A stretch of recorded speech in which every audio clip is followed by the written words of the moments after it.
All right, let's dive right into one of the biggest, most celebrated, and, let's be honest, most confusing questions we ever ask. What exactly is love?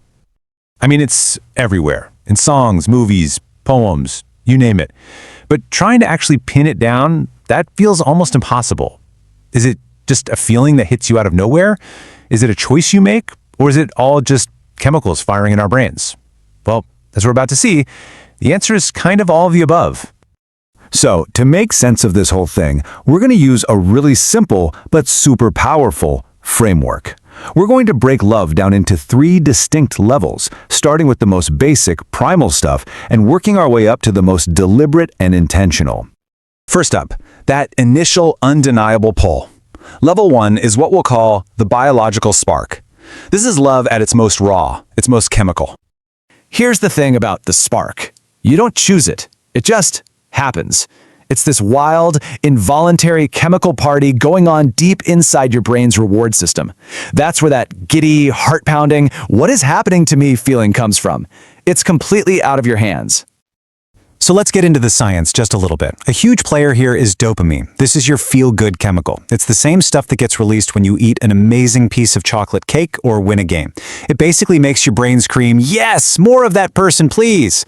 And then you've got oxytocin, often called the cuddle hormone.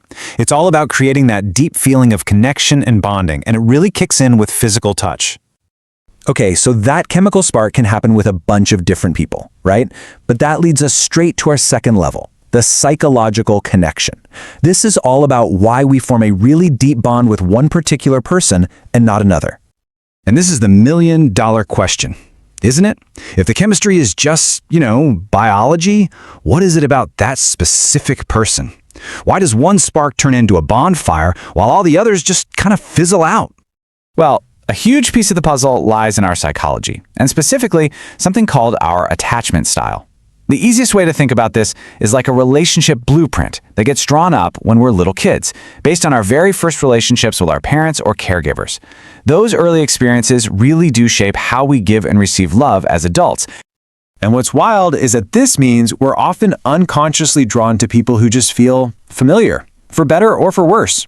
Our brain is basically a pattern matching machine, and it's looking for someone who fits that old blueprint. This is the psychological why that explains the biological what. Okay, that brings us to our third and final level. Once you get past the spark and the connection, you arrive at the philosophical choice. This is the point where love stops being something that just happens to you and becomes something you actively choose to do. And this contrast is so important. Think about it. Falling in love is passive. It's an event. It feels totally uncontrollable. But building love, that's a whole different ballgame. That's an active choice, an intentional process that takes real effort, long after that initial chemical rush is gone. I absolutely love this analogy because it captures this third level perfectly. The spark might be like stumbling upon a beautiful field of wildflowers, but a lasting relationship, that's a garden. It doesn't just stay beautiful all on its own. You have to constantly care for it. And tending that garden means taking real, concrete actions. You have to prepare the soil by building trust and safety. You plant seeds by sharing your vulnerabilities and your dreams. You have to water it every single day with consistent effort and appreciation. And, just as important, you have to weed the garden. You've got to deal with conflicts and challenges head on before they take over and choke out all the good stuff. So now let's zoom out and put all 3 of these pieces together to see the full picture of what love really is. When you connect the dots, it breaks down pretty simply.